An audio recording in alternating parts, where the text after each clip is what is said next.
Hello, everybody. Thank you for being here. We are at the top of the hour, so we're going to go ahead and get started. And to get started today, I would like to start off by telling you the tale of two hypothetical families. First family, the Wilsons, consist of Wayne and Wendy. They're age 65 and 63. Wayne and Wendy have two children, William and Whitney, who are now 40 and 37, respectively. William is married to Wanda, and they have two children, Wesley and Wilhelmina, age 12 and 9. Whitney is married to Wilbur, and they have two children, Willow and Weston, age 10 and 7. Pretty typical family headed by a baby boomer couple, two millennial children, and four Gen Z grandchildren, three generations in total. The second family is the Millers. Mitchell, age 60, and Mary, age 58. They have two children, Maureen and Michael. Maureen, age 28, is married to Melvin, who's 43. Michael, age 25, is not married. First, the Wilsons. Wayne runs the business that his father started. It's a construction company that now has 18 employees. His wife, Wendy, works part time in the family business.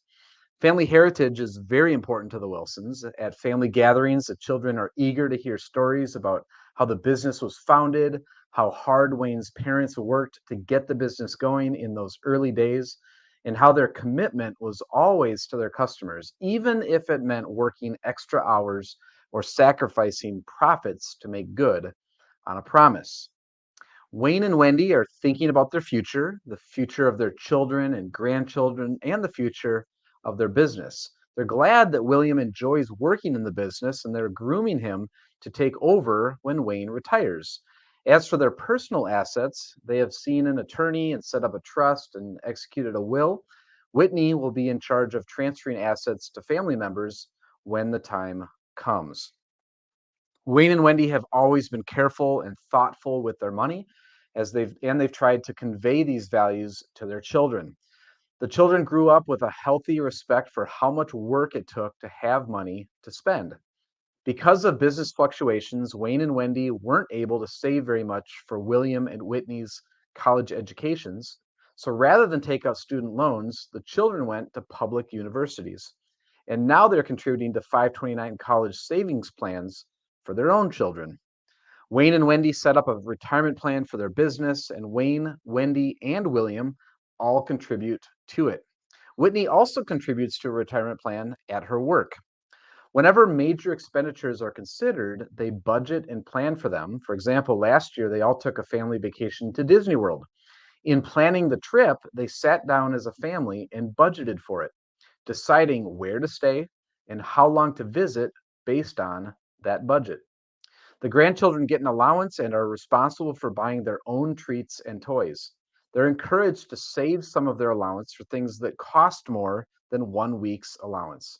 This gives them the experience of delaying gratification and planning their expenditures. The Wilson family has causes they care about, both as a family and as individuals. They like to come together as a family and talk about how they can make the world a better place by donating money to good causes. When it comes to generational planning, the Wilsons are a model family.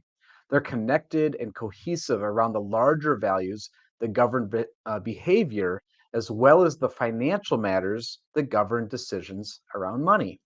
The parents, Wayne and Wendy, share their success with the family and are seeing the fruits of their labors play out in the upstanding behavior of their children and grandchildren. As they look ahead to retirement in their later years, they are proud of the way their children and grandchildren are turning out. Now let's look at the Millers. Here we have a different situation. Mitchell's grandfather made a fortune in oil. His many millions eventually made their way to Mitchell. Unfortunately, Mitchell's brother was cut out of the father's will due to an old grudge, and Mitchell and his brother are no longer speaking. Of course, Mitchell's father isn't around to see the aftermath of his spiteful decision to deny Mitchell's brother his inheritance. Mitchell and his brother used to be close, but not anymore. Because there's always been plenty of money in the family, Mitchell has never had to work. And despite a Harvard education, he has never been motivated to work. He and Mary have an active social life centered around charitable balls. Mitchell and Mary's daughter, Maureen, married Melvin, who is considerably older than she is and has always been somewhat controlling. From the moment they met, he has always seemed a little too interested in her net worth. Michael, age 25, doesn't work, doesn't go to school, and doesn't know what to do with his life. This is not to say all wealthy kids grow up this way, but there's something about growing up wealthy that sometimes destroys ambition. The famous investor Warren Buffett is aware of this. He's always said he wanted to leave his kids enough that they felt they could do anything, but not so much that they could do nothing. And he impressed upon his kids from an early age so that they wouldn't be expecting a large inheritance. Bill Gates feels this way too. The Millers are a sad family, despite or probably because of all their wealth. They never really knew how to make their affluence take a back seat to the growth and development of the children and of the family as a whole. Each person in the family feels disconnected from the others and directionlessness. Instead of the grandfather's fortune being used to open doors and provide opportunities, it created family discord and, and suppressed individual ambition. Welcome and thank you all for your attention and for being here today. Now, before we go on, I just want to take a minute to stop and introduce myself a little bit more formally. If you're joining me for the first time, my name is Eric Hagan. I am president of Capital Consulting Group, or CCG. CCG consists of myself, our Chief Investment Officer, Tom Fox, financial advisors, Dan Oshman and Rana Grant, and our client support, John Knutson and Marilyn Westmark. Together, we steward long-term relationships with our clients, and we work only for our clients. We are an independent firm. We are not owned by a bank, by an insurance company, or by some large financial institution. We're located in Eden Prairie, Minnesota, and serve people all over Minnesota. And with our 100% virtual advisor capabilities, we serve people all over the country as well. Primarily, we can help you see your entire financial situation, both today as well as every year into the future, through our personal wealth planning services. If you'd like to learn more about this after today's message, head on over to clearfinancialfuture.com and watch the 2-minute video. And we can help give your life savings the attention it deserves with our Smart Mix portfolio solution. Smart Mix is our personalized portfolio solution for individual investors. If you are here today, it means that you've been giving some thought to what will happen as the generations in your family move through life. As the elder generations advance in age and eventually pass on, the younger generations will be picking up the torch. The values and goals that have been established by the family will determine how the younger generations receive and manage their inheritance. Now, you may be wondering, why is a financial advisor, a financial professional up here today talking about generational planning? Well, this is my family, and family is important to me. And I do this as a service to my clients and our community because I've seen some difficult, unhappy situations when families don't think about these issues. When no generational planning is done, we see unhappy outcomes like the Millers that often impact multiple generations. Of course, we don't want that to happen to you and your families. We want you to be as prepared as the Wilsons. So that's why I do this presentation. I also want to assure you that this is not a sales presentation. You will not hear anything remotely close to a sales pitch today. And I'll be extending an invitation to you to take advantage of my help in planning for your own generational transfer. And I'll talk more about that a little bit later. I am excited to be talking with you today about generational planning. As we saw with the Wilsons, traditional estate planning doesn't really cover everything that needs to be discussed. Your legacy is far more than just tangible assets. It includes values, family history, and proper preparation. All of these things are incredibly important. They are what you will transfer to your children, grandchildren, and beyond. But that transfer doesn't happen naturally. We're often hesitant to talk about money and death for a variety of reasons. Let's take a closer look at the barriers to generational planning and how you can overcome them to set up a successful transfer of assets and values to the next generation. The Wilsons and the Millers are obviously stereotypical cases illustrating the good and bad effects that financial success can have upon families. Each family is different, and most families would fall somewhere between those two extremes. But there's no denying the one big problem here: it's hard to have the talk. Parents aren't sure how open they should be in discussing their finances and their estate plan with their children, and children aren't sure how to broach the subject of their inheritance with their parents. So, first, let's look at it from the parents' standpoint. Number one, they may not want to commit to leaving an inheritance at all. You've seen those bumper stickers that say, "I'm spending my children's inheritance." Well, some people will have to spend what they thought might be their children's inheritance.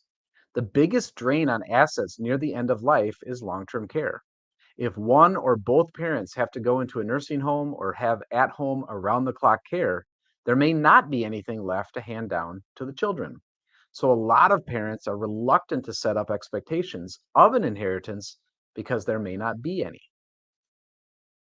Second, some parents are afraid their children will fail to maximize their potential if they are depending on an inheritance. We saw this with the Miller family. The kids knew early on that they would be coming into a lot of money, and it deadened their ambition. It's a legitimate fear. Parents may also fear repercussions of certain estate planning decisions that they've made. It's every parent's prerogative to distribute assets however they wish. Maybe one child has chosen to be an artist or a teacher and has greater financial need than other children. Maybe they feel, for whatever reason, that one child doesn't deserve very much of an inheritance. Whatever. It's possible in cases like this that decisions made in the privacy of their attorney's office would create discord and hurt feelings if they were brought out in the open. And this is understandable. What keeps the children from talking about estate planning with their parents? Well, to start, they don't want to think about their parents dying. That's just a subject they'd rather not deal with. Second, they don't want to appear greedy. It is perfectly normal for children to wonder if their parents have done their estate planning, but to broach the subject might make it sound like they are just waiting for their parents to die so they can get their hands on the money. This is not their intent, of course, but they're worried that that's what it would sound like. And finally, adult children are busy with their own lives. They barely have time to go to work, help kids with homework, get dinner on the table, much less find the time for a family meeting to discuss something that hopefully will be far into the future. Of course, the obvious answer to these problems is better communication. However, that's easier said than done. And we can help you get started with the process, and we'll talk more about that in a little bit. In the meantime, I want to introduce a helpful framework for planning, communicating, and executing the smooth transfer of assets and values from one generation to the next. And it's called Savvy Generational Planning. Savvy generational planning is a four-step process. I'll talk more about each one of these in depth. First, we'll work together to define the family culture. Next, we'll talk about your financial goals for the family as a whole and for the individuals within the family. Third, we'll help everyone learn key financial concepts. And finally, we'll help prepare beneficiaries to receive their inheritance so they'll know what to do when that time comes. So, what does it mean to define your family culture? What does this have to do with financial planning? Well, when you define your family culture, it helps to strengthen everyone's place within the family.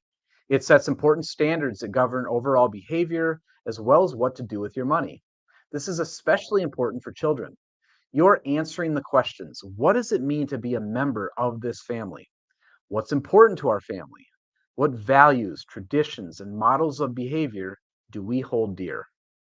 Of our two hypothetical families, the Wilsons and the Millers, You can tell which family has taken the time to define its values, traditions, and models of behavior. The Wilsons are a close knit group who are all working together for the good of the family. The Millers don't really even think of themselves as a family.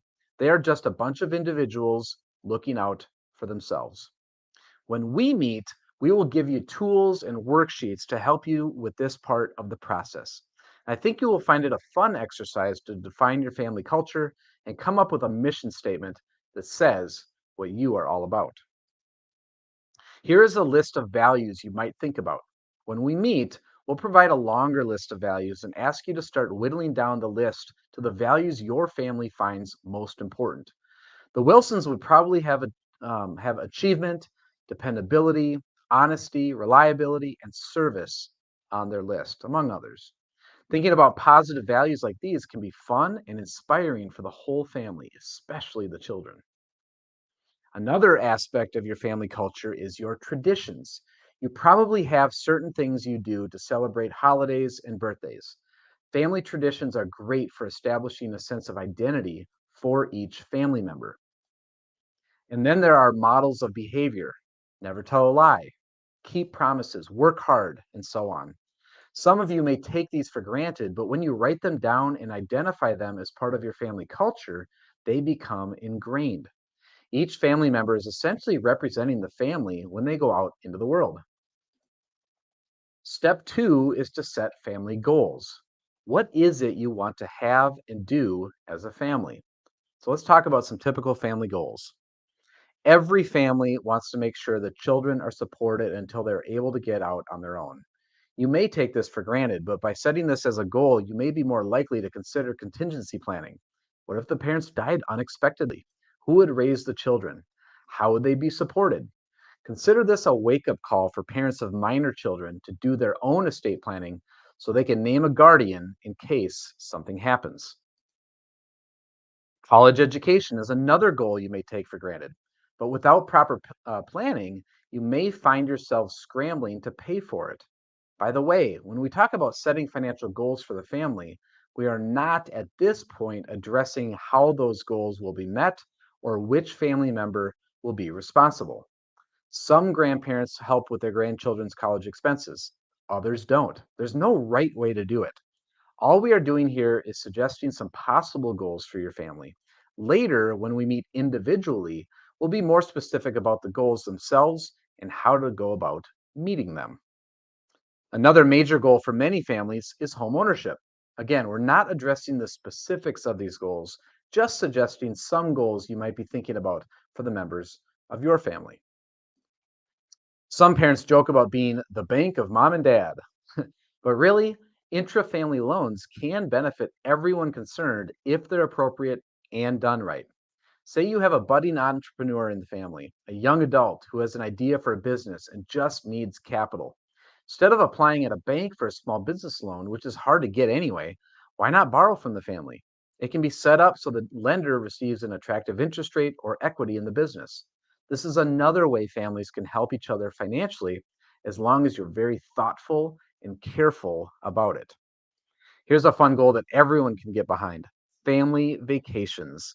Whether you choose to take a family vacation every year or save up for a special vacation every few years, you are bound to make more of your vacations if you set goals and plan for them. The elder generation isn't the only generation that is or hopes to be retired someday. Everyone in the family should be thinking ahead to retirement. This is one of those universal goals that can be addressed in the context of savvy generational planning. There are some goals that are fun to contemplate and work toward. Then there's long term care. This is one of those goals that every family needs to think about. As the elder generation grows older and lives longer, they may need help with activities of daily living. This is too big a burden to leave to daughters and sons, and it can be very expensive. And we can help you address this important goal in a way that is right for your family. Another goal of many families is philanthropy. It can be fun and inspiring for the whole family, including the children, to work together to identify important causes and map out a plan for donating to them. Okay, so once you defined your family culture and established your goals, the third step in savvy generational planning is to learn financial concepts. Each family member will have different needs here, but we've seen that in many families, especially where money and finance are not a common topic of conversation, children and young adults grow up not learning very much about financial concepts, and we can help you with this. For example, one of the topics we can help young people learn about is budgeting. By having a plan for how they want to spend their money, they'll be less likely to see money slip between their fingers. They'll be more conscious of where their money goes, and a budget will help them allocate some of their income towards saving for future goals, teaching the benefits of delayed gratification. Another topic we can talk about is credit. Every young person needs to learn how to use credit wisely, how to minimize borrowing costs, and how to boost their credit rating. Again, these lessons can be tailored to your individual needs. We'll work with you in whatever way you wish, but we do encourage you to take advantage of our financial expertise to teach your family these important concepts. Here's another one: taxes. This is a big subject, and there are all kinds of taxes, some of which you have control over and some that we don't. We'll try to help you understand taxes and how you may be able to reduce them. And almost everyone in the family can take advantage of IRAs and retirement plans. And we'll show you how much you can contribute to IRAs and other tax advantage plans in order to build assets for retirement.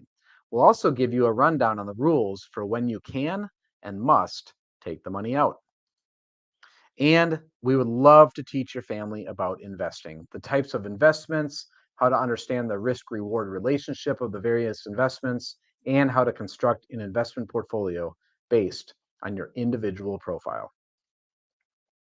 All right, once we've helped you define your family culture, worked with you to set goals, and educated family members on financial concepts, the last step in savvy generational planning is to prepare the heirs and executors for the actual receipt of their inheritance.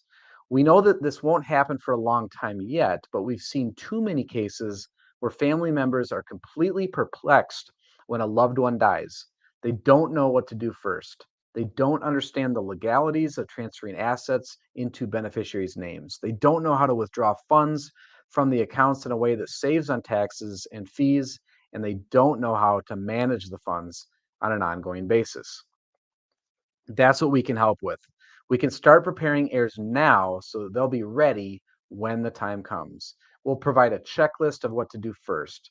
We can help with the retitling of the accounts. We'll show them how to take withdrawals from IRAs and other accounts in a tax advantaged manner.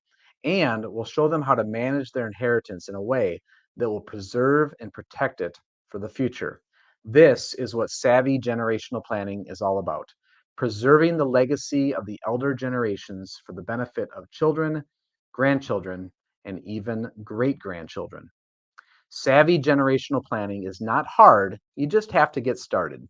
So, my encouragement to you is take advantage of this opportunity to work together. I mentioned earlier that the main problem with generational planning is communication. So, I'd like to suggest a solution. Let us help. As your financial professional, we can facilitate family meetings and help you start those difficult conversations.